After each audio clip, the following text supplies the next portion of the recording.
ஸ்ரீ குருப்யோ நம. விவேக சூடாமணி 199வது ஸ்லோகம் இப்போ ஆரம்பிக்கிறோம். 198வது ஸ்லோகத்தில் கடைசி பாதம், அதாவது 4வது பாதமானது மோகாபாயே நாஸ்தி அவஸ்து ஸ்வபாவா அப்படின்னு சொன்னார். மோகம்னு சொன்னால் நமக்கு ஏற்படக்கூடிய பிரமை, பிரமையிலே தெரியக்கூடிய ஒரு விஷயம் இருக்கே, அதுக்கு அவஸ்துன்னு பேர். பிரமையில் தான் தெரியும். பிரமை போயிடுத்துனா அப்புறம் அது இருக்காது. மோகம் போயிடுத்துன்னு சொன்னால், மோகம்னா பிரமை, அந்த பிரமை நிவர்த்தி ஆகிவிட்டது அப்படின்னு சொன்னால், அந்த பிரமையில் நமக்கு காணப்பட்ட அந்த வஸ்து இருக்கே, பிரம காலத்தில் காணப்பட்ட வஸ்து, அதுக்கு அவஸ்துன்னு பேர். அதுவும் இல்லவே இல்லைன்னு ஆகிடும், இருக்கவே இருக்காது. வெள்ளி அப்படின்னு ஒரு பிரமிச்சான், அவன் பிரமை இருக்கிற பரியந்தான் அந்த வெள்ளின்னு தெரிஞ்சுட்டு இருந்தது. அந்த பிரமை போன உடனே வெள்ளியே இல்லை அப்படின்னு தெரிகிறது இல்லையா, அந்த மாதிரி. அதைத்தான் இன்னும் கொஞ்சம் விஸ்தாரமாக சொல்கிறார் 199வது ஸ்லோகத்தில். யாவத் பிராந்தி தாவதே வாஸ்ய சத்தா மித்யாஜ்ஞானோஜ்ஜிரும்பிதஸ்ய பிரமாதாத் ரஜ்வாம் சர்பஹ பிராந்தி காலீன ஏவ பிராந்தேர் நாசே நைவ சர்ப்போஸ்தி தத்வத். யாவத் பிராந்தி, எதுவரைக்கும் பிரமை இருக்குமோ அதுவரையில்தான் அந்த பிரமையிலே தெரியக்கூடிய வஸ்து இருக்கும். தாவதே வாஸ்ய சத்தா. அது காரணம் என்ன தெரியுமா? மித்யாஜ்ஞான உஜ்ஜிரும்பிதஸ்யன்னு சொன்னார். மித்யாஜ்ஞானம்னா அறியாமைன்னு சொல்லுவோம், அஜ்ஞானம். அந்த அஜ்ஞானத்தினாலே எது காணப்படுகிறதோ அதனுடைய ஸ்வபாவமே இப்படித்தான். அது காணப்படுற பரியந்தம் இருக்கும். அந்த அவங்க பார்க்கறதுங்கிறது நின்று போச்சுன்னா அப்புறம் இருக்காது. ஏன்னா அஜ்ஞானத்தால் வந்ததோ இல்லையோ. அதனால தான் யாவத் பிராந்தி, பிராந்தி இருக்கிற பரியந்தந்தான் அதிலே தெரியக்கூடிய அந்த விஷயமானது இருப்பதாக தோன்றும். அப்போ கூட இல்லே தான் வாஸ்தவத்தில். ரஜ்வாம் சர்ப்போ பிராந்தி காலீனஹா ஏவ. இதுக்கு உதாரணத்தை சொல்கிறார். ரஜ்ஜு, கயத்திலே அவன் கயத்தை பாம்பாக பார்க்குறானே, அந்த பாம்பு எது பரியந்தம் அங்கே இருக்கும்? இவனுக்கு அந்த பிரமை இருக்கிற பரியந்தம் இருக்கும். அந்த பிரமம் போயிடுத்துன்னு சொன்னால் பிராந்திர் நாசே நைவ சர்ப்போஸ்தி, சர்ப்பம் இல்லவே இல்லை அப்படின்னுடுவான். அதே மாதிரி தான் இங்கேயும். அப்படின்னா என்னாச்சு, நம்ம 5 கோஷங்களில் நாம் அப்படிங்கிற ஒரு பிரமையோடு இருந்துருக்கோமே, இந்த பிரமை இருக்கிற பரியந்தம் அந்த கோஷங்கள் இருக்கே, அந்த கோஷங்களுடைய எல்லா விஷயமும் நம்மளை வந்து சேரும். அந்த பிரமை போயிடுத்துன்னு சொன்னால் இல்லவே இல்லைன்னு, எனக்கும் அதுக்கும் சம்மந்தமே இல்லை. கோஷத்தில் ஏதாவது வந்ததுன்னு சொன்னால் எனக்கு ஒன்றும் வந்ததாக ஆகாது. இப்போ கர்த்தா போக்தா அப்படின்னு நான் நினைக்கிறதுக்கு காரணம் என்னங்கிறத பார்க்கணும். நான் இப்போது வாயால் பேசின்னு இருக்கேன், பேசுகிறவன் யார்? நான் தானே. ஆனால் இந்த பேசுகிறதுக்கு சாதனமாக நான் உபயோகப்படுத்தக்கூடிய கரணம் என்ன? வாகிந்திரியம், வாய். வாயால் தானே பேசுகிறேன். இப்போ இந்த வாய்ங்கிறது எதை சேர்ந்தது?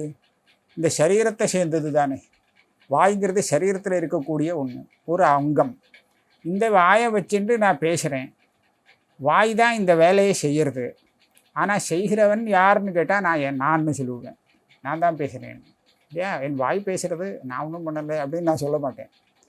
அப்போ என்னாச்சு, இந்த வாய் என்னுடைய வாயின்னு நான் நினச்சிட்டு இருக்கேன். நான் அந்த வாயோடு அப்படி ஒரு தாதாத்மிய சம்பந்தத்தை வச்சுட்டு இருக்கேன். அதனால் வாய் பேசினா என்ன, நான் தான் பேசினதாக அது ஆகும் அப்படின்னு தீர்மானமாக வச்சுக்கிறேன். அதனால் எது பரியந்தம் இந்த வாயோடு எனக்கு ஒரு சம்பந்தம் இருக்கோ, சம்பந்தம்ங்கிறது நான் நினைக்கிற பரியந்தம் தான் சம்பந்தம் இருக்குன்னு நினச்சிட்டு இருக்கிற பரியந்தம். இது போயிடுத்தோ, இது இல்லைன்னு சொன்னால் என் வாய் பேசாது, அல்லது பேசினாலும் நான் பேசுகிறவனாக ஆக மாட்டேன். இதுதான் இங்கே உள்ள தாத்பரியம். அந்த பிராந்தி போயிடுத்தோன்னு சொன்னால் அப்போ என்ன இருக்கும்? சர்ப்பமே இருக்காது இல்லையா? அதை போல் நான் ஒன்றும் பண்ணலையே, நான் சுத்தமாக தானே இருக்கேன், சுத்த ஆத்மஸ்வரூபமாக இருக்கேன்னு.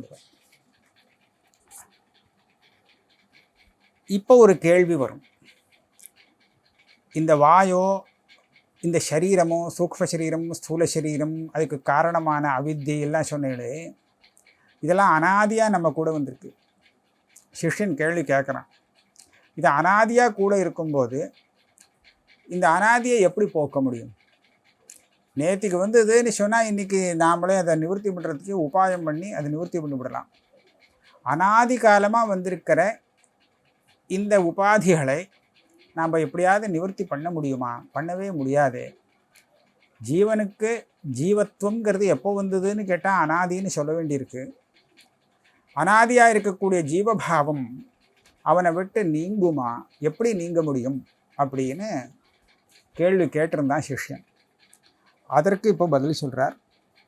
அநாதித்வம் அவித்யாயாக காரியஸ்யாபி ததேஷ்யதே உற்பன்னாயாந்து வித்யாயாம் ஆவித்யகம் அநாத்யபி பிரபோதே ஸ்வப்னவத் சர்வம் சகமூலம் வினஷ்யதி.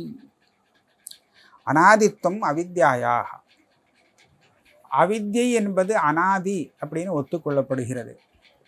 வேதாந்தத்தில் இது அனாதியாக வச்சுன்னு இருக்கும். அவித்யை மாத்திரமில்லை, அவித்யுடைய காரியம் கூட அனாதி தான். அவித்யை என்ன வேலை செய்கிறதோ, இது எப்போ ஆரம்பிச்சதுன்னா அது எப்போலேருந்து இருக்கோ அப்போலேருந்து ஆரம்பிச்சுடுது.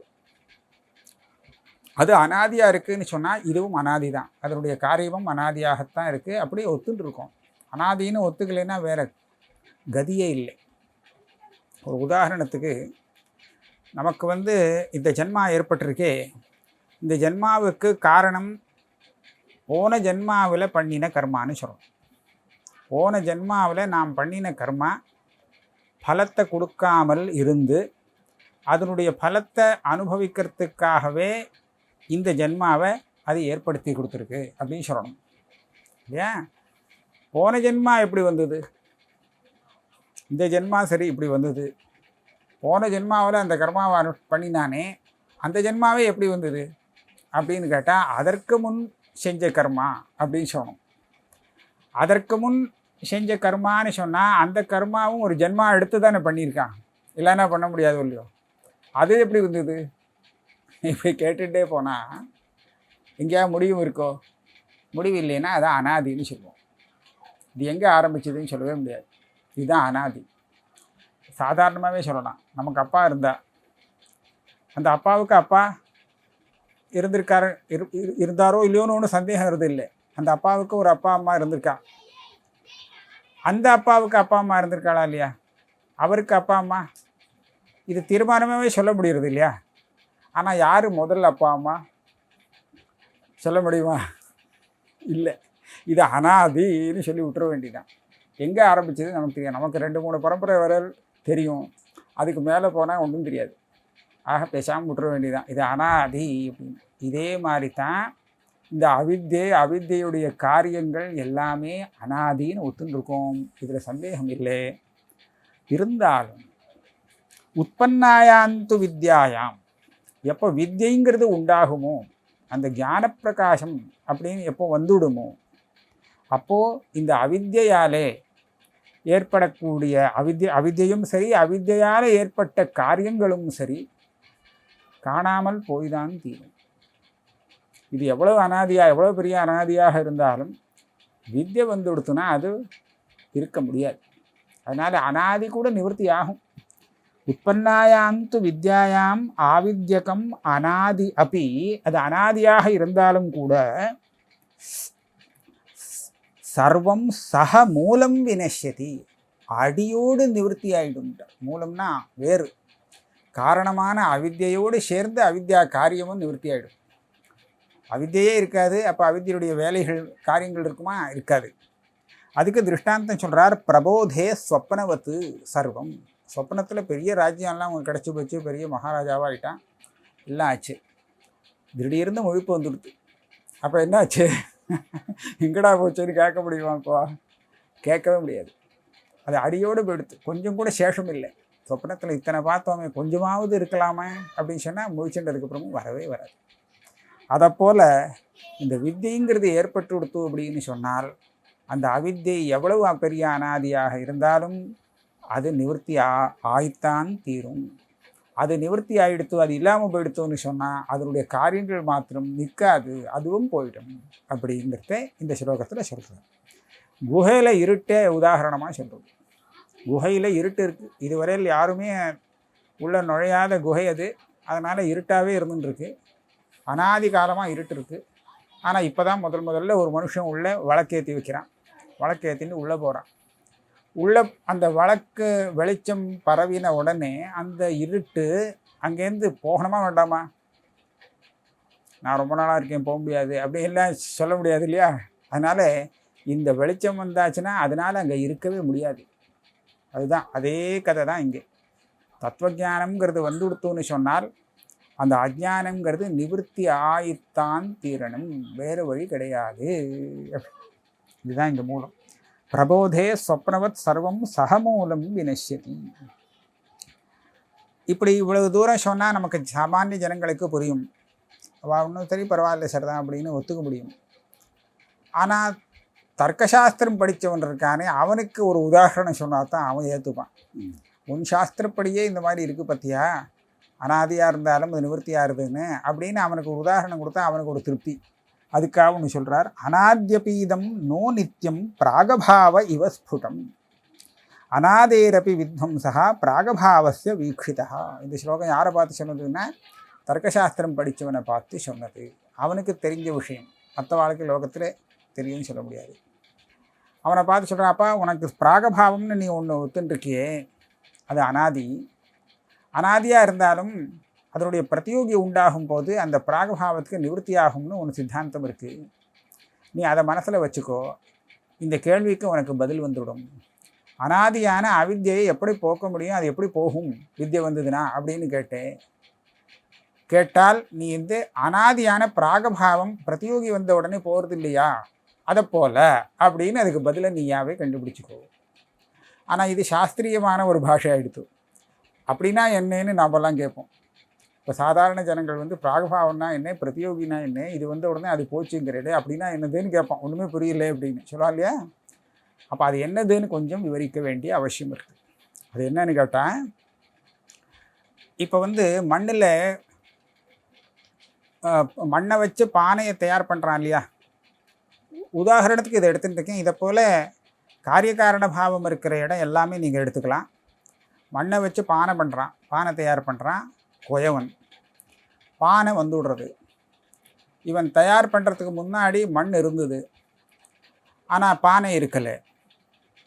பானை இல்லைங்கிறது ஒரு அபாவம் தானே. இல்லைன்னு சொன்னால் அதுக்கு தான் அபாவம்னு பேர். இருக்குதுன்னு சொன்னால் பாவம், இல்லைன்னு நம்ம சொன்னால் அது அபாவம். இங்கே பானை இருக்கா, ஆமாம் இருக்குது அப்படின்னு பதில் வந்ததுன்னு வச்சுங்க, அது பாவம். இல்லையே, இங்கே பானையே இல்லையே அப்படின்னு சொன்னால் இது அபாவம். இந்த அபாவத்தை தர்க்கசாஸ்திரத்தில் லோக விவகாரத்தை பார்த்து 4 விதமாக பிரிச்சிருக்கா. 4 விதம் அப்படின்னு சொன்னால், இப்போ நான் இங்கே பானை இல்லைன்னு சொன்னேனோ இல்லையோ, இந்த பானை இல்லை அப்படின்னு சொல்கிறதுக்கு அத்தியந்தாபாவம்னு பேர். அதாவது பிராகபாவம், பிரத்வம்சாபாவம், அத்தியந்தாபாவம், அந்யோன்யாபாவம் அப்படின்னு 4 பேர் கொடுத்துருக்கா. அப்படின்னா என்னங்கிறத மாற்றி சொல்லிவிடுறேன். இந்த காரணம் இப்போ சொன்னேன் பார்த்தேடா, மண். இந்த மண்ணில் தானே இப்போ பானை வந்திருக்கு. இந்த மண்ணில் பானை வரத்துக்கு முன்னாடி பானை இருக்கவில்லை. இல்லைங்கிற ஒரு அபாவம் இல்லையா? ஆக ஒரு காரியமானது தான் உற்பத்தி ஆவதற்கு முன்னாடி அந்த காரணத்திலே இல்லை அப்படின்னு சொல்லப்படுறதோ இல்லையோ, அந்த இல்லைன்னு சொல்லக்கூடிய அபாவம் இருக்கே, அந்த அபாவத்துக்கு பிராகபாவம்னு பேர். இது காரணத்தில் மாத்திரம்தான் இருக்கும். எங்கே பார்த்தாலும் அங்கே பிராகபாவம் இருக்கே அப்படி, எங்கள் வீட்டில் இங்கே மண்ணினுடைய பிராகபாவம் இருக்கே நீ சொல்லக்கூடாதீங்க. ஏன்னா அது மண்ணுக்கு காரணம் இல்லை. இது காரியத்தினுடைய உற்பத்தி வரத்துக்கு முன்னாடி அது எங்கே உற்பத்தி ஆகிறதோ அந்த இடத்துல அது இல்லைன்னு சொல்லப்படுறதே, அந்த இல்லைன்னு சொல்லப்படுற அபாவத்துக்கு தான் பிராகபாவம்னு பேர். இப்போ பிராகபாவங்கிறது உங்களுக்கு புரிஞ்சுது. அடுத்ததையும் சொல்லிட்டு வரேன். இந்த பானை ஒரு 2 நாள் 3 நாள் கழித்து உடஞ்சி போச்சுன்னு வச்சுப்போம். உடஞ்சி போயிடுத்துனா இப்போ பானை இருக்கோ? பானை இல்லை. இப்போ பானை எந்த பானை வந்ததோ அந்த பானை இப்போ இல்லைன்னு சொல்லப்படுறதா இல்லையா? இந்த இல்லைங்கிறது இருக்கே, இதுக்கு தான் விநாசம்னு பேர். இது பிரத்வம்சாபாவம்னு சொல்லும். ஒரு காரியம் தன்னுடைய காரணத்திலே உற்பத்தியாகிறதுக்கு முன்னாடி இருந்த அபாவம் பிராகபாவம். பிராக்னா முன்னாடி. அந்த காரியம் வந்து விநாசம் ஆனதுக்கு அப்புறம் இல்லைன்னு சொல்லப்படுறதே அந்த அபாவம் பிரத்வம்சாபாவம். இதுக்கு தான் விநாசம்னு இன்னொரு பேர் அப்படின்னு சொல்கிறோம். இந்த ரெண்டு அபாவத்தையும் பற்றி நாம் கொஞ்சம் பார்க்கலாம். இந்த மண்ணில் இந்த பானை உண்டானது எப்போ உண்டானதுன்னா இப்போ தான் 2 நாள் ஆச்சு பண்ணி அப்படின்னு சொல்கிறோம். அப்போ தானே உண்டாயிருக்கு. 2 நாளைக்கு முன்னாடி இந்த பானை இந்த மண்ணில் இல்லை. எப்போலேருந்து இல்லை? கேள்வி கேட்க முடியுமா? எப்போவுமே இல்லை தான். இதுக்கு முன்னாடி எப்போவுமே இல்லை. அனாதி காலமாக அந்த மண்ணில் இந்த பானை இல்லை. பானை உண்டாவதற்கு முன்னாடி இருந்த அபாவத்துக்கு பிராகபாவம் அப்படின்னு நான் பேர் கொடுத்தேன்னா அந்த பிராகபாவம் அனாதி காலமாக அதில் இருக்குது. அப்போ அனாதின்னு தானே சொல்லணும். ஆனால் அந்த பிராகபாவம் பானை வந்த உடனே இருக்கோ? பானை வந்ததுக்கப்புறம் இல்லைன்னு சொல்ல மாட்டான். பானை வர பரியந்தம் தான் அந்த அபாவம் அங்கே இருக்கே தவிர பானை வந்த உடனே அப்புறம் இல்லைங்கிறது போச்சு. அதனால் பானைங்கிறது அதுக்கு பிரதியோகின்னு சொல்லுவோம். பிரதியோகினா விரோதி. பானை வந்தாச்சுன்னு சொன்னால் பானையுடைய பிராகபாவம் இருக்காது, போயிடும். பானையுடைய பிராகபாவம் அனாதி காலமாக அந்த மண்ணில் இருந்தாலும் கூட பானை அந்த மண்ணில் தோன்றிய உடனேனா என்ன, அது தோன்ற அதே க்ஷணத்தில் பிராகபாவம் இல்லாமல் போய்விட்டது இல்லையா? அப்போ அனாதி நிவர்த்தி ஆகிடுத்து, அனாதியாக இருந்தாலும் கூட. அதே மாதிரி இந்த அஜ்ஞானங்கிறது அனாதியாக இருந்தாலும் கூட ஞானம் வந்த உடனே அது அவசியம் நிவர்த்தி ஆகிடும். இது தார்க்கிகனுக்கு புரியும்படியான ஒரு திருஷ்டாந்தம். தார்க்கிகன் வந்து பிரத்வம்சாபாவம்னு சொல்கிறானே, அது என்னதுன்னு கேட்டால் இந்த பானை உடைஞ்சு போய் விநாசம் ஆகிடுத்து, அப்பவும் இல்லைன்னு சொல்கிறோம். அந்த இல்லைன்னு சொல்லக்கூடிய அபாவம் பிரத்வம்சாபாவம். இதுக்கு அழிவே இல்லை, இது அனந்தம். இதுக்கு ஆதி உண்டு, ஆனால் அந்தம் கிடையாது பிரத்வம்சாபாவத்துக்குன்னு அவள் சொல்கிறான். பிரசங்காத்து சொன்ன இந்த அந்யோன்யாபாவம் அத்தியந்தாபாவங்கிறதையும் சொல்லிட்டு போகிறேன். அத்தியந்தாபாவம்னு சொன்னால் இது ரெண்டையும் விட்டுட்டு மற்ற இடத்துலலாம் இல்லைன்னு சொல்கிறோம் இல்லையா சாதாரணமாக. அந்த இல்லைங்கிறதுக்கு அத்தியந்தாபாவம்னு பேர். இங்கே பானை இருக்கோ? இல்லை. நான் நாளை கொண்டு வச்சேன்னா அப்போ இருக்கும், எடுத்துன்னு போயிட்டேன்னா அப்புறம் மறுபடியும் இல்லை.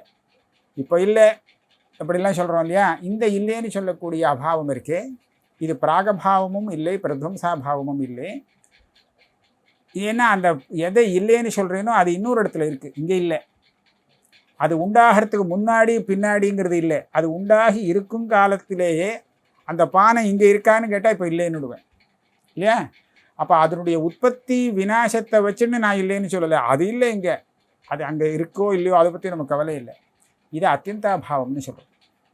அந்த பானை இருந்தாலும் கூட இந்த புஸ்தகம் அந்த பானையா அப்படின்னு கேட்டால் புஸ்தகமும் பானையும் ஒன்றும் இல்லை. இது வேறு அது வேறு. புஸ்தகங்கிறது பானை அல்ல அப்படின்னு சொல்கிறோம். இங்கேயும் ஒரு இல்லைன்னு வருது இல்லையா. இந்த இல்லை தான் அந்யோன்யாபாவம், இதைத்தான் பேதம்னு சொல்கிறோம். புஸ்தகம் என்றைக்குமே பானை ஆகாது. பானை வேறு, புஸ்தகம் வேறு. அதனால் புஸ்தகம் பானை அல்ல, பானை புஸ்தகம் அல்ல. இது சொல்கிறோம் இல்லையா, இதுக்கு தான் அந்யோன்யாபாவம் அப்படின்னு பேர். இது அதுவல்ல, அது இதுவல்ல. இப்படியாக 4 விதமான அபாவம் தர்க்கசாஸ்திரத்தில் சொல்லப்பட்டிருக்கு. அதில் அந்த பிராகபாவங்கிற ஒரு அபாவம் இருக்கே, அதை திருஷ்டாந்தமாக இங்கே காண்பித்தார். அது அனாதியாக இருக்கும். ஆனால் அதனுடைய விரோதி பிரதியோகி வந்து கொடுத்துன்னு சொன்னால் அப்புறம் இது காணாமல் போயிடும், அழிஞ்சு போயிடும். அதைப்போல் அதை திருஷ்டாந்தமாக கொடுத்து இதே மாதிரி அவித்தையுடைய காரியம் இதெல்லாம் அனாதி காலமாக இந்த ஜீவனிடத்தில் வந்திருந்தாலும் கூட எப்போ இவனுக்கு தத்துவஞானம் பிறக்குமோ அந்த க்ஷணத்திலேயே அது எல்லாம் காணாமல் போயிடும். அனாதியாக இருக்கே எப்படி போகும்னு கேட்காதே, இதுதான் அதுக்கு பதில்னு சொல்கிறார். அனாத்யபீதம் நோ நித்தியம். அனாதியாக இருந்தாலும் இது நித்தியம்னு சொல்ல முடியாது. இந்த அவித்தையுடைய காரியத்தையும் பிராகபாவ இவ ஸ்புடம். இது ஸ்பஷ்டமாக பிராகபாவத்தை பார்த்தா உனக்கு தெரியும். அனாதேரப்பி வித்வம்சா பிராகபாவஸ்ய வீக்ஷிதா. அனாதியாக இருந்தாலும் கூட அந்த பிராகபாவத்துக்கு விநாசம் உண்டு அப்படிங்கிறத நாம் பார்க்குறோம்.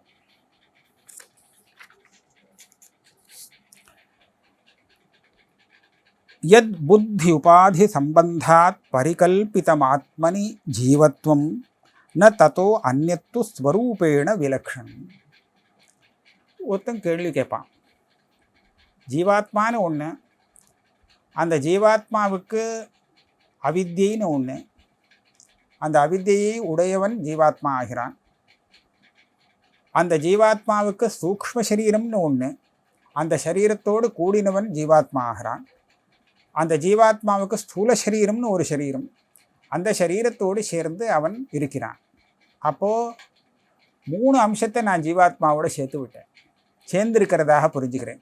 ஸ்தூல சரீரம் ஒன்று, சூக்ஷ்ம சரீரம் ஒன்று, இது ரெண்டுக்கும் காரணமான அவித்யை அப்படின்னு ஒன்று, அதை காரண சரீரம்னு சொல்கிறது உண்டு. இது 3ம் சேர்ந்தவன் ஜீவாத்மா. இப்போது அவித்யங்கிற இந்த காரணம் ஞானம் வந்ததுனால நிவர்த்தி போயிடுத்துன்னு சொன்னால், அப்போ அதனுடைய காரியமான பாக்கி 2 இருக்கே, அது இருக்குமோ? அதுவும் இருக்காது. அந்த ஸ்தூல சரீரமும் இருக்காது, சூக்ஷ்ம சரீரமும் இருக்காது, காரண சரீரமும் இருக்காது. இப்போ இவன் ஜீவாத்மா தனியாக இருந்துருவான், அப்படி தானே? இப்போ இவன் ஜீவாத்மாவாக இருப்பனா வெறும் ஆத்மாவாக இருப்பனா அப்படின்னு ஒரு கேள்வி கேட்கலாம் இல்லையா? இதுக்கு பதில் சொல்கிறது, யத் புத்தியுபாதி சம்பந்தாத் பரிகல்பிதம் ஆத்மனி ஜீவத்வம். இவன் வெறும் ஆத்மாவாக இருப்பானே தவிர இவனுக்கு ஜீவாத்மான இப்போ பேர் வராது. இந்த ஆத்மாவுக்கு ஜீவாத்மாங்கிற பேர் எப்படி வந்தது, இவன் இந்த ஆத்மா எப்படி ஜீவாத்மாவானது அப்படின்னு கேட்டால், இந்த உபாதின்னு சொல்லக்கூடிய இந்த சரீரத்தோடு சேர்ந்ததுனால தான்.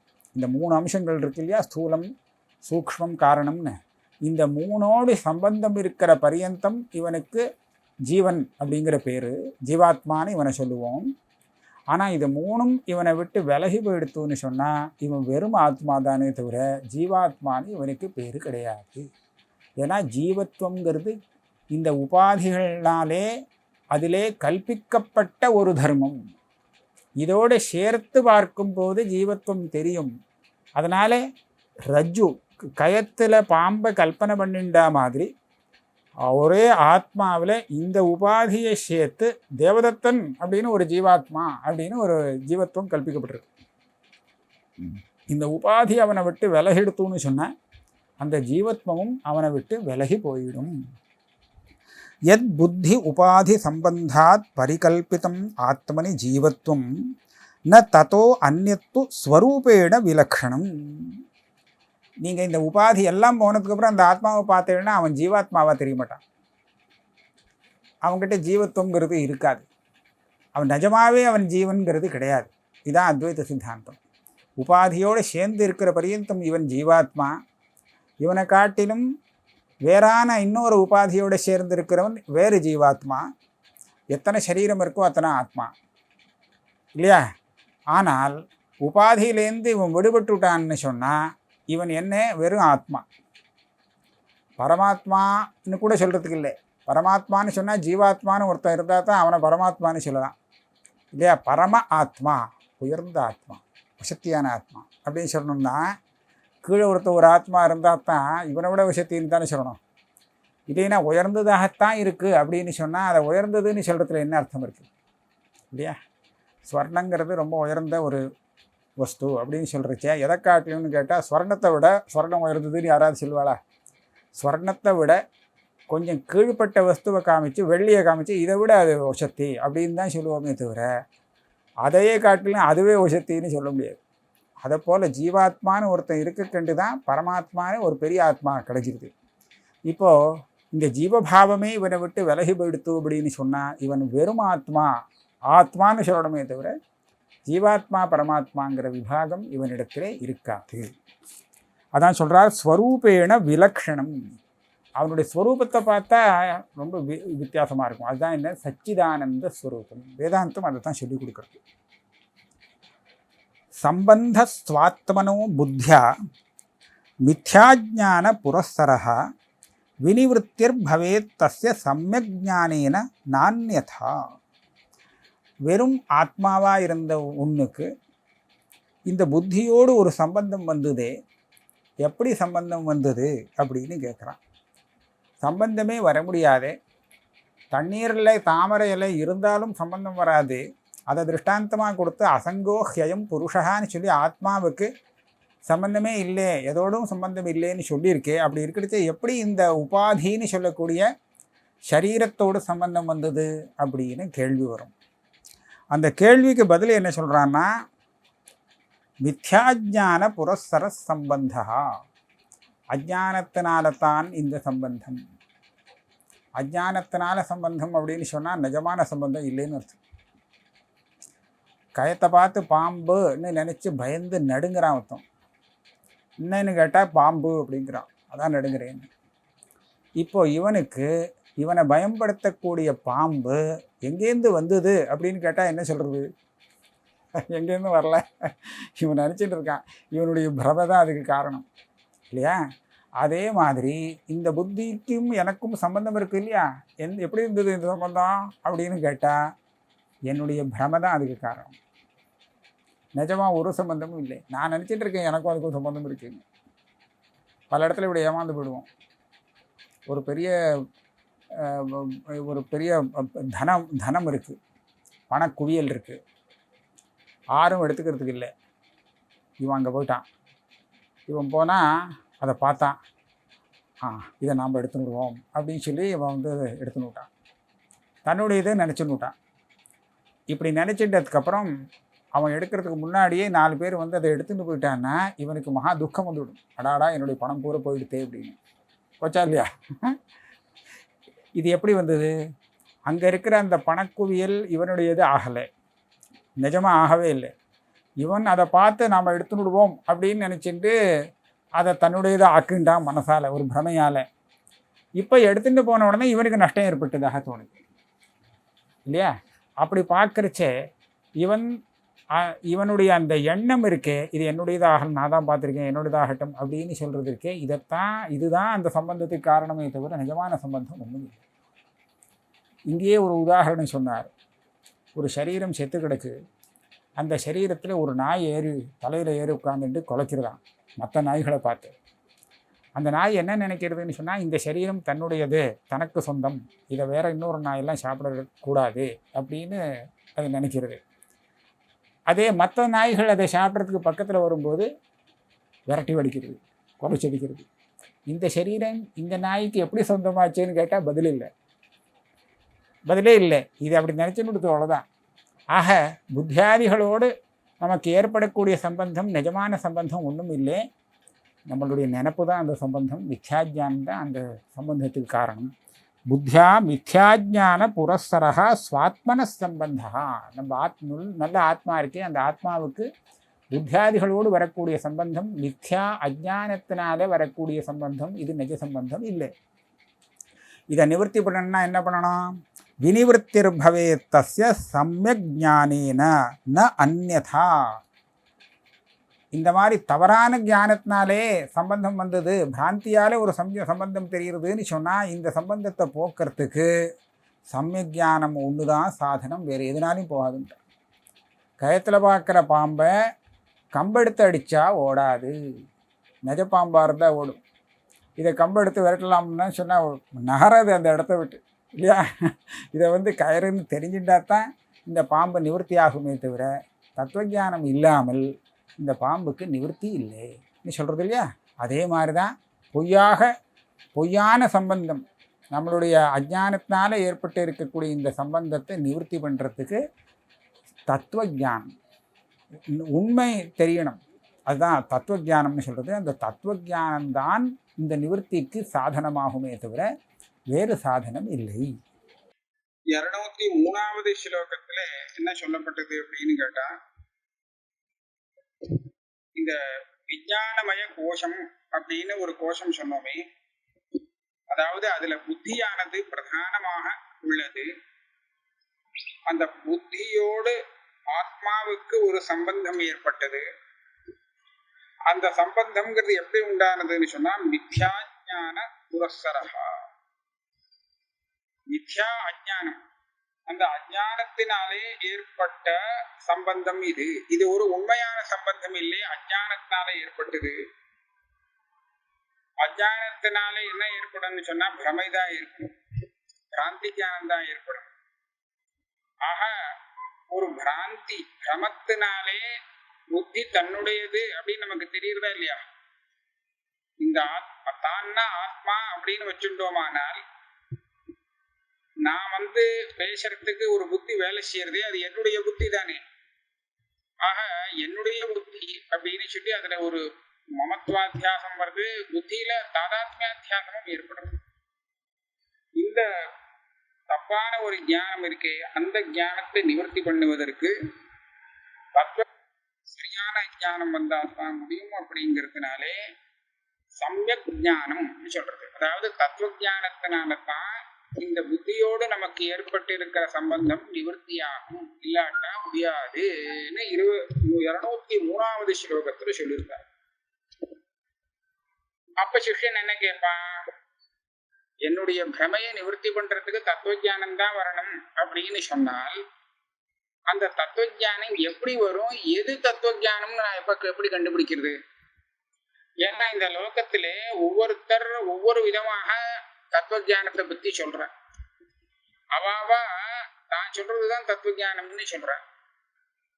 எல்லா தரிசனத்திலையும் தத்துவ ஞானம் இருக்கு. நியாயசாஸ்திரத்திலே முதல் சூத்திரத்திலே தத்துவ ஞானான் நிஸ்ரேய சாதிகமஹா அப்படின்னு கௌதமர் சொல்றார். தத்துவ ஞானத்தின்னு சொல்லிட்டு அவர் எல்லாமே சொல்லிட்டு போற, இந்த பிரமாணம் பிரமேயம் போக்குவரத்துலாம் இதெல்லாம் தெரிஞ்சுக்கணும், இதெல்லாம் நல்லா தெரிஞ்சுக்கணும்னு சொல்றாரு. ஆஹா, அது ஒரு தத்துவ ஞானம். ஆனா எந்த தத்துவ ஞானம் நம்மளுடைய சம்சார நிவர்த்தி, அதாவது மோட்சத்துக்கு சாதனமாகும் அப்படின்னு கேட்கறச்சே அதுக்கு பதில் சொல்றார், பிரம்மாத்மைகத்துவ விஞ்ஞானம் சம்யக் ஞானம் ஸ்ருதேர் மதம். அவா சொல்றா இவா சொல்றா இதுதான் தத்துவ ஞானம் அப்படிங்கிறத நீங்க நம்ப வேண்டாம். ஏன்னா நமக்கும் தெரியாது. ஸ்ருதி எதை சொல்றதோ அதை சொல்லலாமே. ஸ்ருதினா வேதம். வேதம் எந்த தத்துவ ஞானத்தை நமக்கு போதிக்கிறதோ அதை தத்துவ ஞானம்னு நம்ம எடுத்துக்கலாம். அதுல சந்தேகம் இல்லை, தீர்மானம் பண்ணிக்கலாம். ஏன்னா இந்த சம்சாரத்திலேருந்து விடுபடுறதுக்கு ஒரு உபாயம் உண்டு அப்படிங்கிறதே நமக்கு வேதம் சொல்லி கொடுத்துதான் தெரியுது. இந்த பந்தத்திலேருந்து வெளியில மோட்சம்னு ஒண்ணு உண்டு, அந்த மோட்சத்துக்கு போகிறதுக்கு ஒரு சாதனம் உண்டு அப்படிங்கிறது எப்படி நம்ம தெரிஞ்சுக்கிறோம்? வேதம் சொல்லி கொடுத்துதான் தெரிஞ்சுக்கிறோம். அப்படியானால் அந்த வேதம் எதை தத்துவ ஞானம், எந்த ஞானத்தை மோட்சம் அடைவதற்கு சாதனம் அப்படின்னு சொல்லி கொடுக்கிறதோ அதுதான் தத்துவ ஞானம் அப்படின்னு நாம தீர்மானம் பண்ணிக்க முடியும். அப்படியானால் வேதம் எதை தத்துவ ஞானம்னு சொல்லி கொடுக்கிறது அப்படின்னு கேட்டா சொல்றார், பிரம்மா மைகத்துவ விஞ்ஞானம் சம்யக் ஞானம் ஸ்ருதேர் மதம். ஸ்ருதியுடைய சித்தாந்தம். ஸ்ருதி என்ன சொல்றதுன்னு கேட்டா பிரம்மாத்மைகத்துவ விஞ்ஞானத்தை தான் தத்துவ ஞானம்னு சொல்லி கொடுக்கிறது. அது சரி, பிரம்மாத்மைகத்துவ விஞ்ஞானம்னா என்ன அப்படின்னு கேட்டா அப்ப சொல்றார், பிரம்மா பிரம்மம்னாக்க பரமாத்மா, ஆத்மா அப்படின்னு சொன்னா ஜீவாத்மா. ஜீவாத்மானா நான் வச்சுக்கோ, பரமாத்மான்னு சொன்னா அது எனக்கு தெரியாது, பரமாத்மான்னு ஒருத்தர் இருக்கார் அப்படின்னு சொல்லி கொடுக்கிறது உபனிஷத்து இல்லையா? இந்த ஜெகத்தையே சிருஷ்டி எல்லாம் பண்ணி அப்படி பெரிய சக்திவான் சர்வஜானியாக இருக்கார்.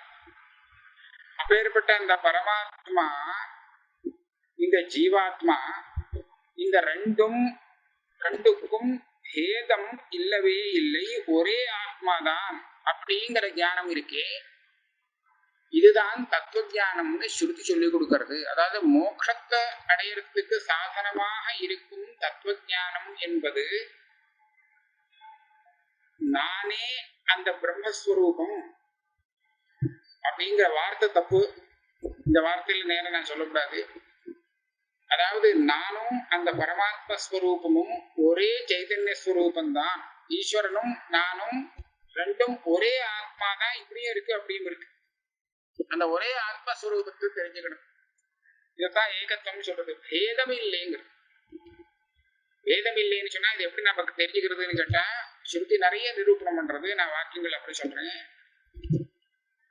இந்த ரூம் இருக்கு, பெரிய ரூம். இந்த பெரிய ரூம்ல உள்ளுக்குள்ள இடைவெளி இருக்கு. இந்த இடைவெளியே ஆகாசம்னு நம்ம சொல்லுவோம். இந்த ரூமுக்கு உள்ளே இன்னும் ஒரு சின்ன பாத்திரம் ஒண்ணு இருக்கு, பாட்டில் இருக்கு. இந்த பாட்டிலுக்குள்ள அதுக்குள்ளேயும் இடைவெளி இருக்கு. இடைவெளி இருக்கிறதுனால தான் அதுல நம்ம சாமான் போட்டு வச்சுக்க முடியுது. அப்ப என்னாச்சு, அந்த இடைவெளி இருக்கு, அது ஒரு ஆகாசம் தானே. நான் என்ன பண்றேன், இந்த ரூம்குள்ள இருக்கிற ஆகாசமும் அந்த பாட்டிலுக்கு உள்ளே இருக்கும் ஆகாசமும் ஒன்னா வேறா அப்படின்னு ஒரு கேள்வி கேட்கிறேன். நான் இத பிரிச்சு பார்க்கலாம்.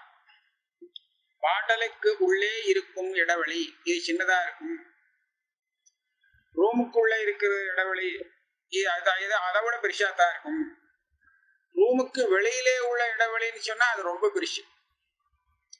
இத கட்டாகாசம், மட்டாகாசம், மகாகாசம் அப்படின்னு சாஸ்திரத்துல சொல்லும். பாட்டலுக்குள்ள இருக்கக்கூடியது கட்டாகாசம் வச்சுருந்தோம். இந்த ரூமுக்குள்ள இருக்கக்கூடிய ஆகாசம்ங்கிறது மட்டாகாசம். ரூமுக்கு வெளியில ஆகாசம்னு பாக்குறோமே அது மகா ஆகாசம், அதுல உபாதி கிடையாது. இப்ப இங்க என்ன நான் கேட்க போறேன்னு கேட்டா, இந்த மட்டாகாசம்னு சொல்லக்கூடிய அதாவது ரூமுக்குள்ள இருக்கும் இடைவெளியும் வெளியிலே ரூமுக்கு வெளியிலே இருக்கக்கூடிய மகாகாசம் அப்படின்னு சொல்லப்படுற அந்த இடைவெளியும் ஒன்னா வேறா? ஒன்னும் வேறு இல்லை. ரூம் இருக்குங்கிறதுனால ரூமுக்குள்ளேன்னு ஒரு உபாதியை சேர்த்து நாம இது மட்டாகாசம்னு சொல்றோமே தவிர வாஸ்தவத்துல ஒரே ஆகாசம் தான், ஆகாசம் வேறு இல்லை. அதே மாதிரி இந்த பாட்டலுக்குள்ள உள்ள ஆகாசம் இருக்கே கட்டாகாசம், இந்த ஆகாசமும் இந்த ரூமுக்குள்ள இருக்கிற ஆகாசமும் ஒன்னா வேறா அப்படின்னு கேட்டா அங்க கூட வேறு இல்லை, அதே ஒரு ஆகாசம் தான். மட்டாகாசமாகவும் இருக்கு, அந்த கட்டாகாசமாகவும் இருக்கு. பாட்டலுக்கு உள்ளே இருக்கும் இடைவெளியும் அதே இடைவெளிதான், இந்த ரூமுக்கு உள்ளே இருக்கும் இடைவெளியும் அதே இடைவெளிதான், ரூமுக்கு வெளியில இடைவெளி தெரிகிறதே அதுவும் அதேதான், ஒரே இடைவெளிதான், ஒரே ஆகாசம்தான். இப்படியும் அப்படியும் பலவிதமாக தெரிகிறது அப்படின்னு சொல்றது இல்லையா. அத போல ஒரே ஒரு ஆத்மஸ்வரூபம் தான் எல்லா இடத்திலும் வியாபிச்சுட்டு இருக்கக்கூடியது, அது சச்சித் ஆனந்த ஸ்வரூபம். அது இந்த மடம் கட்டம் போல இந்த தேகம் சரீரம் பஞ்ச கோஷங்கள் 5 கோஷங்களோடு சேர்ந்து தெரியும் போது ஒரு சின்ன ஜீவாத்மா அப்படின்னு பேரோடு பல விவகாரங்களை பண்ணிட்டு இருக்கு, சம்சாரத்துக்கு ஆளாயின்னு இருக்கு, சம்சாரத்திலேருந்து இந்த பந்தத்திலேருந்து விடுபடணும் அப்படின்னு ஆசைப்பட்டு முமுட்சுவாக ஆகிறது. அதே சமயத்திலே இவனால ஆராதிக்கப்பட வேண்டிய ஒரு பரமேஸ்வரனாகவும் அதே ஆகாசம்னா அதே ஆத்மஸ்வரூபம் மாயை அப்படிங்கிற ஒரு உபாதியை வச்சென்று எல்லாத்தையும் சிருஷ்டி பண்ணக்கூடிய, சிருஷ்டி ஸ்திதி சம்ஹாரம் பண்ணக்கூடிய சக்தி உடையதாக அதே ஆத்மா இருக்கிறது. அது பெரிய ஆத்மா, பரமாத்மான்னு பேரு. ஆக இந்த தேகத்தையும் ஜீவாத்மாவாக அந்த ஆத்மாவை ஆக்கக்கூடிய தேகங்கிற பஞ்சகோஷங்கிற உபாதியையும் பரமேஸ்வரனாக அந்த ஆகாசத்தை ஆக்கக்கூடிய பரமேஸ்வரனுக்குன்னு ஒரு உபாதி சொல்லப்பட்டிருக்கே, மாயாந்து பிரகிருதி வித்யாத்து மாயினந்து மகேஸ்வரம் அப்படின்னு, மாயையுடையவன் மகேஸ்வரன் அப்படின்னு சொல்லியிருக்கு. அந்த மாயைங்கிற உபாதியையும் விலக்கி பார்த்தோமானால் ஒரே ஒரு ஆத்மா அப்படின்னு நம்ம லோகத்துல ஜீவாத்மா பரமாத்மா அப்படின்னு சொல்றோம் இல்லையா. ஜீவாத்மா அப்படின்னு பேரு வரைச்சே ஒரு ஜீவன் ஒரு விசேஷணத்தை சேர்த்து சொல்றோம். அது ஏன் சொல்றோம்னா 5 கோஷங்கள் கூடவே நமக்கு தெரியுது, அதனால இதை சேர்த்து பேசுறோம். பரான்னு சொல்லும் போது இதை விட உயர்ந்தமான ஒரு ஆத்மா இந்த ஆத்மா. ஜீவாத்மான்னு சொல்றோமே, இதை காட்டிலும் பெரிய ஆத்மா, எல்லா விதத்திலும் பெரிய சிரேஷ்டம் உயர்ந்த ஆத்மா அப்படின்னு ஈஸ்வரனை சொல்றோம். ஆனா ஆத்மான்னு வெறும் சொல்லிட்டோம்னா இது ரெண்டும் அதுல சேர்ந்து வந்துடும். அப்படி பார்க்கறச்சே ஒரே ஒரு ஆத்மஸ்வரூபம் சச்சிதானந்த ஸ்வரூபம், அதுதான் ஈஸ்வரனாகவும் ஜீவனாகவும் இருந்துட்டு இருக்கு அப்படின்னு வேதாந்தம் சொல்லி கொடுக்கிறது. இந்த விஷயத்தை எப்படி சொல்றது? அது ஸ்வேதகேதுவை பார்த்து உபாக்கியானத்திலே தத்துவமசி, ஹே ஸ்வேதகேதுவே நீ அதுதான் அப்படின்னு உபதேசம் பண்ற, நீ அதுவாவே இருக்கிறாய் அப்படின்னு. அது சொன்ன உடனே இவனுக்கு எப்படி ஞானம் வருது? நான் அதுவாகவே இருக்கிறேன், அகம் பிரம்மாஸ்மி. இந்த இடம்லாம் அகம் பிரம்மா அப்படிங்கிற இந்த பதத்துக்கெல்லாம் ரொம்ப ஜாக்கிரதையா இருக்கு, எடுக்கணும், அர்த்தம் எடுத்துக்கணும். நானும் நானும் ஈஸ்வரனும் ஒண்ணு அப்படின்னு சொல்லக்கூடாது. நான் சொன்ன ஒரு திருஷ்டாந்தத்துல, ஆகாச திருஷ்டாந்தத்திலே பாட்டலுக்கு உள்ளே இருக்கும் ஆகாசமும் இவ்வளவு பெரிய ரூம்ல இருக்கிற ஆகாசம் இடைவெளியும் ஒன்னாக இருந்தாலும் கூட அந்த உபாதியை சேர்த்து சொல்லும் போது வேறன்னு சொல்லணும். அப்படி இல்லைன்னா இவ்வளவு பெரிய ரூமுக்குள்ள இருக்கிற இடைவெளியில என்னால உள்ள நுழைய முடியுது. அதே இடைவெளி தான் பாட்டலுக்குள்ள இருக்குன்னு சொன்னா அதுக்குள்ள நான் ஏறி அதுக்குள்ள நுழைய முடியுமானால முடியாது இல்லையா? அப்ப பாட்டலுக்குள்ள இருக்கும் இடைவெளி சின்னதாகவும் இந்த ரூமுக்குள்ள இருக்கும் இடைவெளி பெரிதாகவும் தெரியுறதோ இல்லையோ? அப்படி தெரியறதுனால இது ரெண்டும் வெவ்வேறாகத்தானே இருந்தாகணும். எப்படி வெவ்வேறாக ஆனது அப்படின்னு கேட்டா, அந்த பாட்டல்ங்கிற உபாதியும் ரூம்ங்கிற இந்த உபாதியும் சேர்த்து அது வெவ்வேறாக ஆனது. வாஸ்தவத்துல இந்த உபாதியை சேர்க்கலைன்னா ஒரே இடைவெளி தான், ஒரே ஆகாசம்னு சொன்னோம் இல்லையா? அந்த ரீதியில இங்கேயும் அகங்கிறத சுத்தப்படுத்தி, அதான் லட்சியார்த்தம்னு சொல்றது. அகங்கிற சப்தத்தை சுத்தப்படுத்துறதுன்னா ஒவ்வொரு கோஷம் 5 கோஷங்கள்ல இருந்தும் விலக்கி அந்த ஆத்மஸ்வரூபத்தை பார்த்தோம்னா அப்போ அந்த ஆத்மஸ்வரூபம் சுத்தப்படுத்தின ஆத்மஸ்வரூபம்னு சொல்லுவோம். இதே மாதிரி ஈஸ்வரனிடத்திலே அந்த ஜகத்துக்கு காரணமாக ஆகக்கூடிய ஒரு சக்தியை கொண்ட மாயைங்கிற உபாதி சேர்ந்திருக்கே, அந்த மாயைங்கிற உபாதியை விலக்கி பார்த்தோமானால் அங்கே இதே ஆத்மா தான் இருக்கும், பாக்கி இருக்கும். அந்த ஆத்மஸ்வரூபத்தை ஒரே ஆத்மஸ்வரூபம் அப்படிங்கிறத இந்த வாக்கியம் நமக்கு போதிக்கிறது அப்படின்னு இதெல்லாம் சாஸ்திரத்துல நிறைய விசாரம் பண்ணி தீர்மானம் பண்ணி கொடுத்துருக்காங்க. இதே மாதிரி அயமாத்மா பிரம்மா, எந்த உபனிஷத்துல பார்த்தாலும் ஜீவாத்மாவும் பரமாத்மாவும் ஒண்ணு ஒரே ஆத்மாதான், இப்படியும் இருக்கு அப்படியும் இருக்கு அப்படிங்கிற விஷயத்தான் நிரூபணம் பண்ணப்பட்டிருக்கு. இந்த ஞானம் வந்தாத்தான் அவனுக்கு மோட்சம், இந்த சம்சாரத்திலிருந்து விடுதலை அப்படிங்கிறத நிறைய இடத்துல சொல்றது. தத்திர கோமோகா ஏகத்துவம் அனுபஷ்யதா. ஒரே ஆத்மாங்கிறத இவன் பார்க்க தெரிஞ்சு விட்டானே ஆனால் அவனுக்கு சோகமோ மோகமோ எங்கேருந்து வரும்? அதாவது சம்சாரத்துல இருக்கக்கூடிய ஒரு தர்மமும் அவனுக்கு இருக்க முடியாது அப்படின்னு ஈஷாவாஸ்ய உபனிஷத்து சொல்றது. பிருகதாரண்யத்திலே இதோ பார்க்கிறானே ஒருத்தன், இவனை காட்டிலும் வேறானவனாக அந்த ஆத்மா இல்லே, இவனே அந்த ஆத்மஸ்வரூபந்தான், இவன் வேறு, இவனை காட்டிலும் தனியா வேற ஏதோ ஒரு புதுசா ஒரு ஆத்மா இருக்கு போல இருக்குன்னு நினைக்காதே அப்படின்னு சொல்லு. ஆக ஜீவ பிரம்ம பேதத்தை நிராகரணம் பண்ணி எவன் ஜீவனுக்கும் பரமாத்மாவுக்கும் பேதத்தை காண்கிறானோ அவனுக்கு சம்சாரத்திலேருந்து முக்தி இல்லை அப்படிங்கிறதையும் சொல்றது. யைக நானே இவ பஷ்யதி மிருத்யோஸ்த மிருத்யுங்கச்சதி யைக நானே இவ பஷ்யதி. கல்பிதமான ஒரு பேதத்தை பார்த்துட்டு இருக்கிற பரியந்தம் இவனுக்கு மோட்சம் இல்லை அப்படின்னு சொல்லி நிந்தவாதம் பண்றது. இதெல்லாம் பார்க்கும்போது உபனிஷத்துங்கிற ஸ்ருதியானது ஜீவா பிரம்மாத்மைகத்துவ விஜயானம்ங்கிறது இருக்கே, இந்த விஜயானத்தை தான் சரியான தத்துவ ஜானம் அப்படின்னு போதிக்கிறது அப்படிங்கறத நம்ம கண்டுபிடிக்க முடியும். சரி, இப்ப தத்துவ ஜானம்னா என்னங்கிறத புரிஞ்சுட்டேன். ஆனா அந்த தத்துவ ஜானம் எனக்கு வரணுமே, அப்ப நான் என்ன பண்ணணும் இல்லையா? உபனிஷத்து இதைத்தான் சொல்றது அப்படின்னு சொல்ல தெரிஞ்சுட்டேன். ஆனா எனக்கு அந்த தத்துவ ஜானம் வரணும்னா நான் பண்ண வேண்டிய காரியம் என்ன? அதை சொல்றார்.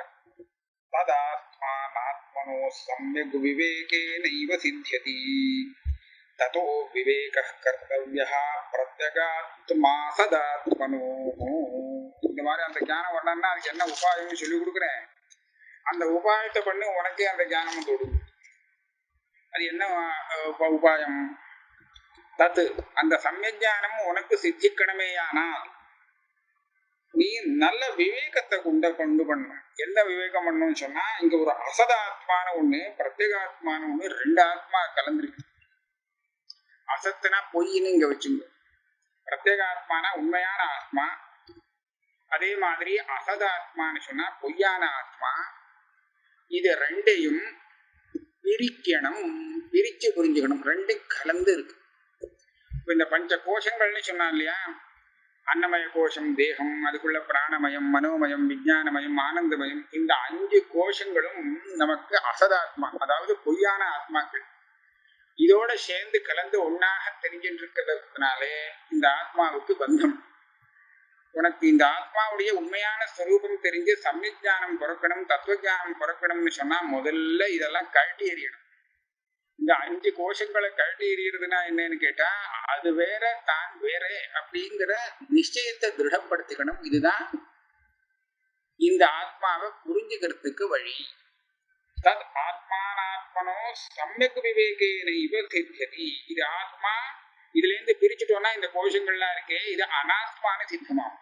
இது ஆத்மாவே இல்லை. இதை போய் நாம ஆத்மான்னு நினைச்சிட்டு இருந்தோம் சித்த முன்னாடி. ஆனா இப்போ நமக்கு தெரிஞ்சு போச்சு, இது ஆத்மா இல்லைன்னு தெரிஞ்சு போச்சு. ஆக திருடமாக 5 கோஷங்களையும் விலக்கி இது ஆத்மா இல்லை, இதை தவிர்த்து நான் தனியாக உள்ளேன் அப்படின்னு எப்போ ஆத்மஸ்வரூபத்தை ஒருத்தன் புரிஞ்சுக்கிறானோ அப்போதான் அவனுக்கு சமயக் ஆத்ம ஞானம் வர முடியும். அதனால முமுட்சுவாக இருக்கிறவன் ஆத்மானாத்ம விசாரம் அவசியம் செய்ய வேண்டும். ததோ விவேக கர்த்தவிய பிரத்யேகாத்ம அசதாத்மனோ. அந்த சமயக் ஞானத்துக்கு ஹேதுவா இருக்கு, அது வரணும் அப்படின்னு சொன்னாக்க நீ இந்த காரியத்தை செஞ்சாகணும். சரி, இதை செஞ்சா ஆத்ம ஞானம் வரும் அப்படிங்கிறதுக்கு ஒரு இது மனசுல நன்னா பதியறதுக்காக ஒரு திருஷ்டாந்தம் கொடுக்கிறார் 206வது ஸ்லோகத்துல. ஜலம் பங்கவத் அஸ்பஷ்டம் பங்காபாயே ஜலம் ஸ்புடம் யதா பாதி ததா ஆத்மாபி தோஷாபாவே ஸ்புட பிரபா. அதாவது ஜலத்துல கலங்கி இருக்கு, ஜலம் ஒரு ஜலம், அதாவது நிறைய மண்ணு அதோட சேர்ந்து இருந்ததுன்னா அது அந்த கலரோட தெரியும், கலங்கி இருக்கும் ஜலம். இதுதான் பங்கவத் ஜலம். பங்கம்னா ஷேரு. அந்த ஷேரு என்னன்னா கலங்கிடுத்துன்னு சொன்னா ஜலமே கலங்கி போடும். அப்ப என்ன ஆகும்? ஜலம் தெரியறது, ஆனா ஜலம் தன்னுடைய சுத்தமான ஸ்வரூபத்துல இப்ப தெரியல. ஜலமே தெரியலன்னு சொல்லக்கூடாது, ஒரே கலங்கலா அந்த ஜலம் தெரியறது. ஆனா ஜலம் எப்படி இருக்கோ நியாயமா ஜலத்தினுடைய ஸ்வரூபம் என்னவோ அந்த ரூபத்துல அந்த ஜலம் தெரியல. அப்ப நம்ம என்ன பண்ணணும் சொன்னா, அதுல கலந்துருக்கு அந்த மண்ணு ஷேரு, அதுல இருந்து ஜலத்தை பிரிக்க பார்க்கணும். அந்த ஷேர்லாம் அடியில போய் உட்கார்ந்து இது தெளிஞ்சு மேலத்து வர பாரு பண்ணணும், அதுக்கு உபாயம் பண்ணணும். அப்படி தெளிய வச்சுட்டோம் அப்படின்னு சொன்னா ஷேர் எல்லாம் அடியில போயிடும், அதுல இருந்து நல்ல ஜலம் பிரிஞ்சு வந்துடும். அப்ப அந்த ஜலத்தை எடுத்து பாருங்க, எப்படி இருக்கும்? ஜலம் ஸ்புடம், பளிச்சுன்னு இருக்கும். அந்த ஜலத்தினுடைய தன்னுடைய ஸ்வரூபம் என்னன்னா அது பளிச்சுன்னு தான் இருக்கும், சுத்தமா தான் இருக்கும். அதுல ஏதோ கலந்து போனதுனால அது அழுக்கா விடுறது. ஆஹா, அந்த அழுக்கு நிவர்த்தி ஆயிடுத்துன்னு சொன்னா ஜலம் ஸ்வச்சமாக இருக்கும். இப்ப சுத்தமான இந்த ஜலத்தை நீங்க பார்க்கணும்னா நீங்க என்ன பண்ண வேண்டியிருக்கு? அந்த அழுக்க ஒதுக்க வேண்டியிருக்கு. அப்பதான் நீங்க சுத்தமான ஜலம், அழுக்கோட சேர்த்தே கலந்தே பாக்குறேன் ஆனா எனக்கு சுத்தமான ஜலஜானம் வரணும்னு சொன்னா பார்க்க முடியுமோ? அது வரவே வராது. அதே போல இந்த ஆத்மஸ்வரூபமானது 5 கோஷங்கள்ல கலந்து வித்தியாசம் தெரியாம மாட்டின்னு முழிக்கிறது. அப்படி இருக்கிறது இந்த 5 கோஷத்திலிருந்து தன்னை பிரிச்சு விவேகம் பண்ணி கொள்ளாமல், அதுல இருந்து இதை பிரிக்காமல் எனக்கு ஆத்ம தத்துவ ஞானம் வரணும் அப்படின்னு சொன்னா எப்படி வரும் அது? அதனால 5 கோஷங்களையும் மெதுவா ஓஹோ இது ஆத்மா இல்லை, அதுக்குதான் ஆத்மா இல்லைன்னு புரிஞ்சுக்கிறதுக்கு வேண்டிய காரணங்கள் யுக்திகள்லாம் சாஸ்திரம் நமக்கு சொல்லி கொடுக்கறது. அதனால சாஸ்திரம் சொல்லி கொடுத்த அந்த யுக்திகளை மனசுல வாங்கிண்டு அதை உபயோகப்படுத்தி இந்த பஞ்ச கோஷங்களும் நான் இல்லை அப்படிங்கிற ஒரு விவேகத்தை பண்ணணும். பண்ணினாதான் உங்களுக்கு சுத்த ஞானம் வர முடியும். ஜலம் பங்கம் நிவர்த்தி ஆயிடுச்சுன்னா அதுல உள்ள ஷேடு நிவர்த்தி ஆயிடுச்சுன்னு சொன்னா சுத்தமாக தெரியுமே.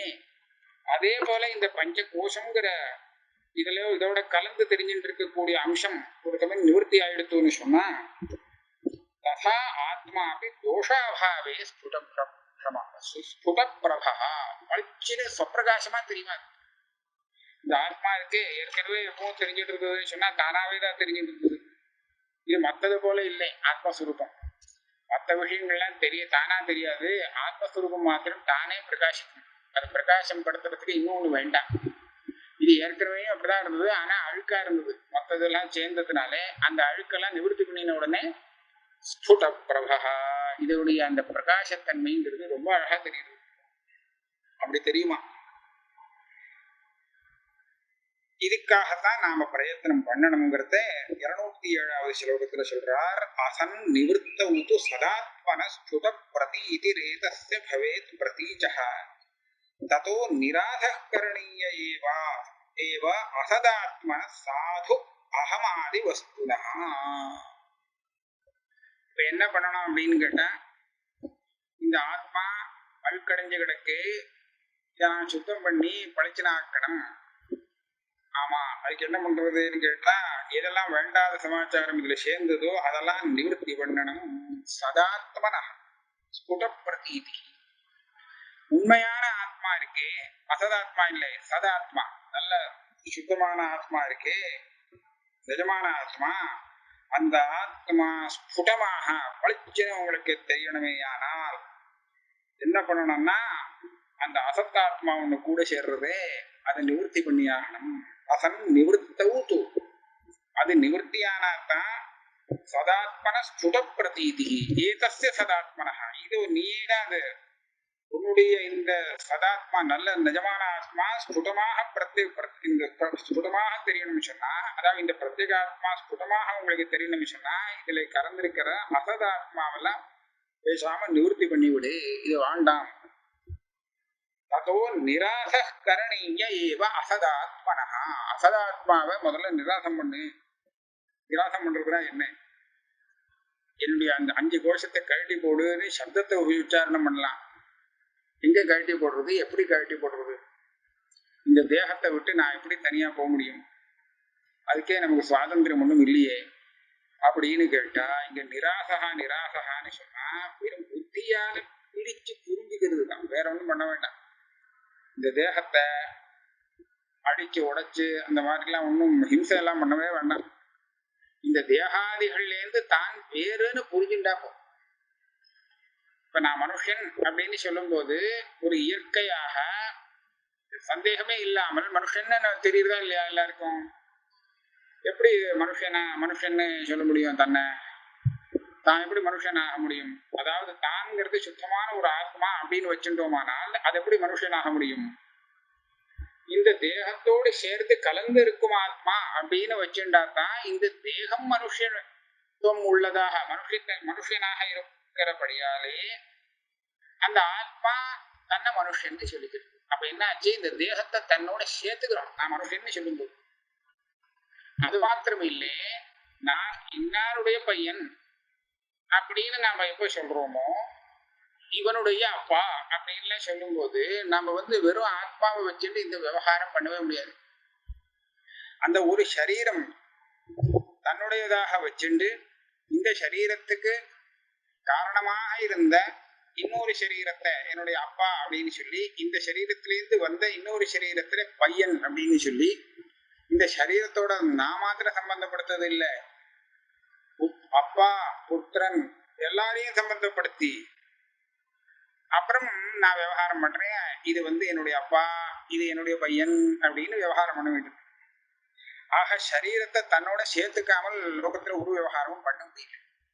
அப்படி இருக்கிறச்ச இந்த சேர்த்துக்கிறோம் இல்லையா, இந்த சேர்த்துக்கிறத நிவர்த்தி பண்ணு, சேர்த்துக்காம இது புத்தியால விவேச்சனம் பண்ணு அப்படின்னு சொன்ன.